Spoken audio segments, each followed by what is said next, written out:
Habari tena ndugu wateja wa ID Professional Business Consultants. Sasa juzi nilifundisha umuhimu wa baseline study au utafiti wa awali kabla kuanza biashara yoyote. Leo nataka kuwafundisha tu kwa hatua namna kufanya. Hatua ya kwanza, lazima ujue malengo ya utafiti wako. Lazima uwe na malengo bayana. Je, unataka kujua idadi ya watu wa sehemu husika ili kujua ukubwa wa soko lako, au unataka kujua uwezo wa kifedha wa wateja wako ili kuweza kujua kama wanaweza kumudu biashara yako, au unataka kujua washindani wako ili kujua utatumia mbinu gani ili kufaidi soko vizuri.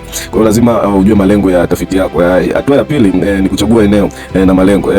Biashara yako unataka kufungua wapi? Hilo ndio eneo lako. Na malengo uwezo ukamoji kila mtu, lazima uoje kwa malengo.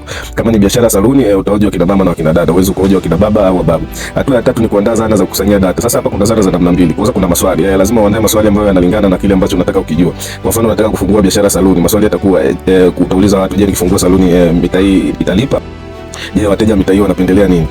Kuna mtu yoyote mwenye saluni hapa ambaye ana wateja wengi zaidi? Je, mbinu yake ni ipi inaofanya kuwa na wateja wengi zaidi? Je, mimi nikija niboreshe nini ili kupata wateja wengi zaidi? Kwa hiyo lazima uandae maswali, lakini lazima ujue mbinu ambayo utatumia kufikisha hayo maswali.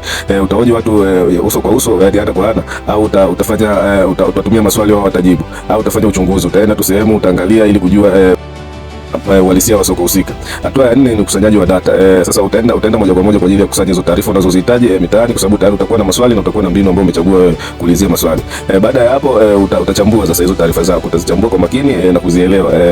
Baada ya hapo sasa kama wewe ni taasisi kubwa, utaandaa ripoti kwa ajili ya kupeleka kwa wawekezaji au kwenye taasisi za mikopo. Lakini kama wewe ni mfanyabiashara wa kawaida, kitu ambacho utakachofanya ni kuangalia majibu ya wahusika, kuyaelewa na kufanya maamuzi kwamba nitafungua biashara, nitazingatia maoni yao ili niweze kufaidika zaidi. Kwa hiyo kwa maelezo zaidi kuhusiana na huduma hii unaweza kuniuliza swali hapo chini, au unaweza kunifuata DM. Lakini pia kama unafungua biashara kwa kampuni au taasisi yoyote, pia unaweza kututafuta ili tukuandalie dodoso na tukufanyie business study ambayo itakupa impact kwenye biashara yako. Karibuni sana ID Professional Business Consultants, tunawapenda.